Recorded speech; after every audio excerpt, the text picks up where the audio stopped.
Several Chinese government bodies announced actions targeting U.S. goods and companies, increasing tariffs on goods by an additional 10%.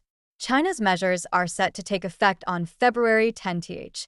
The Customs Tariff Commission of China's cabinet, the State Council, imposed 15% tariffs on U.S. coal and liquefied natural gas imports while raising levies on crude oil, agricultural machinery, and certain vehicles.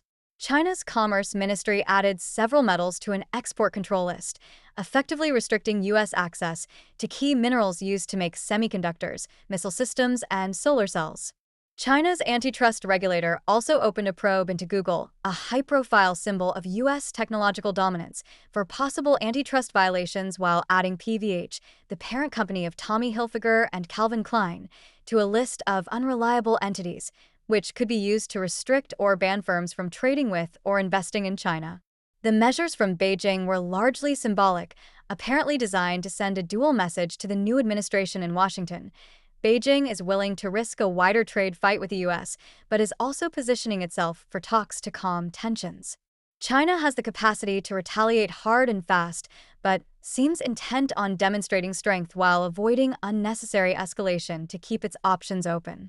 Trump described the China tariffs as an opening salvo, adding, "If we can't make a deal with China, then the tariffs would be very, very substantial." Trump said Tuesday he would speak to his Chinese counterpart, Xi Jinping, at the appropriate time, adding, "I'm in no rush."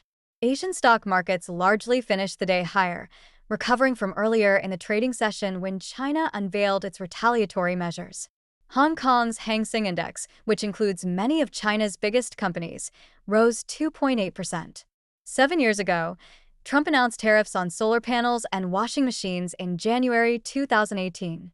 After 2 years of tit-for-tat tariff increases, Washington and Beijing signed a so-called Phase 1 trade deal in January 2020 that called for China to substantially boost its purchases of U.S. agricultural products. But the COVID-19 pandemic wrought wider damage to the global economy, and China fell far short of the promised purchases. A year later, Joe Biden sought to stabilize relations with Beijing, though notably without scrapping his predecessor's tariffs.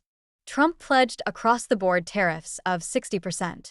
Many economists see the current measures as merely the opening rounds in what they fear could prove a protracted and disruptive cycle of escalation.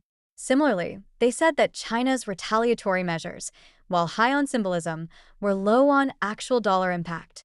China's new tariffs target a relatively narrow band of energy products and machinery rather than the across-the-board levies that Trump imposed. China also left out soybeans, a politically symbolic commodity that was at the center of the trade dispute during Trump's first term. China is a substantial market for U.S. energy, but energy exporters can typically find new buyers for their products with ease. About 5% of the U.S.'s crude oil and LNG exports, as well as 10% of its coal exports, went to China in the 12 months through November, according to U.S. Census Bureau data. LNG is a potential pressure point, however. China's LNG imports last year were about half of what they were in 2021, though they had been set to rise 6- or 7-fold by 2028. Meanwhile, China's filing of a complaint with the World Trade Organization is seen as mostly symbolic and defanged. And China's tightening of exports of tungsten, tellurium, bismuth, molybdenum, and indium products didn't go as far as the harsh mineral export bans that China used against the U.S. in December.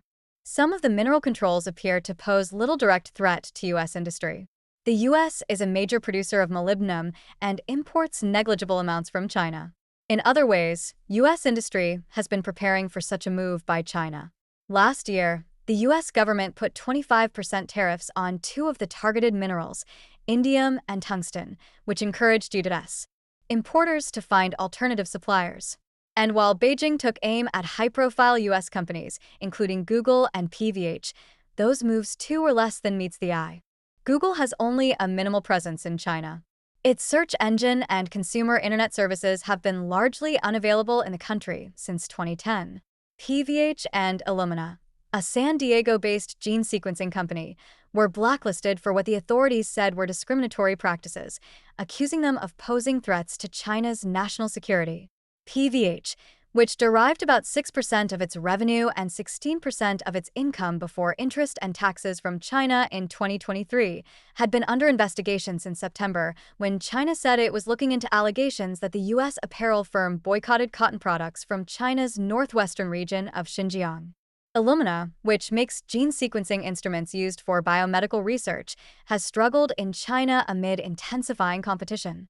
The company derives about 7% of its revenue from mainland China, Hong Kong.